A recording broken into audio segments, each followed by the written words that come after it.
लीजिए सुनिए आचार्य चतुर्सेन शास्त्री के लिखे उपन्यास बगुला के पंख का भाग 42 मेरी यानी समीर गोस्वामी की आवाज में।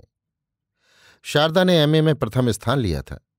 उसकी सखी सहेलियों ने डॉक्टर खन्ना को घेर कर एक पिकनिक का प्रस्ताव उपस्थित किया। लड़कियां उनके पीछे पड़ गईं।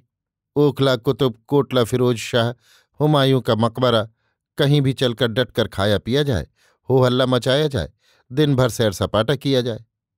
चैत के आखिरी दिन, कुछ गर्मी कुछ सर्दी, खुले हुए दिन। धूप यद्यपि जरा तेजी पकड़ गई थी, पर अभी भी लोगों के मन में बीती हुई कड़ाके की सर्दी याद थी। शारदा डॉक्टर खन्ना की इकलौती बेटी थी, सुशील और आज्ञाकारिणी, बुद्धिमती और उच्च शिक्षिता। डॉक्टर दुनिया में अपने धंधे के बाद यदि किसी को प्यार करते थे तो शारदा को। शारदा ने भी हंसकर सहेलियों का अनुमोदन किया। बस पिकनिक जम गई।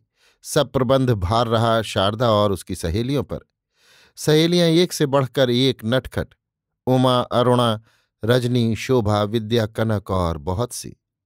स्थान चुना गया हौज खास, एक विस्तृत सम्राट के विस्तृत राजप्रासाद का खंडहर, जहां सैकड़ों वर्ष पूर्व अलाउद्दीन खिलजी ने भारत पर अबाध शासन किया था। खुशी की एक लहर छोकरियों के मन में समा गई। खूब विचार विमर्श के बाद खूब बढ़िया सा प्रोग्राम बनाया गया। शारदा अपनी सहेलियों के साथ 3 दिन सब सौदा सुलभ खरीदने, सामान जुटाने, खानसामा, बावर्ची, नौकर चाकरों की व्यवस्था करने में व्यस्त रही। प्रोग्राम बना, सब सामान और नौकर चाकर सवेरे से ही वहां पहुंच जाएंगे। सब लोग 10 बजे पहुंचेंगे। फिर वहीं लंच और तीसरे पहर की चाय होगी।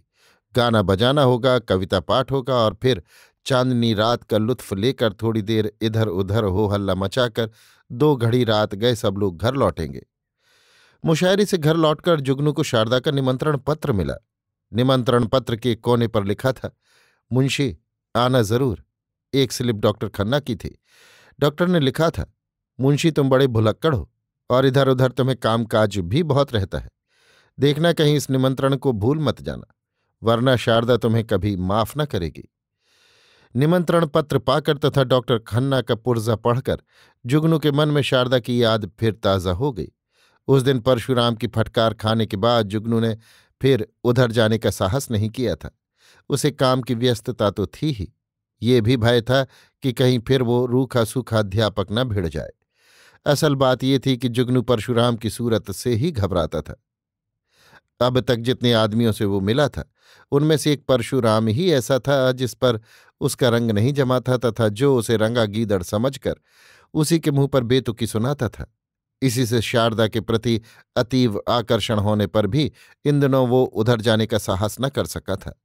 पर इस निमंत्रण पत्र ने जैसे अकस्मात ही शारदा की अमल धवल शुभ्र शरदिंदु सी मूर्ति उसके सामने ला खड़ी कर दी।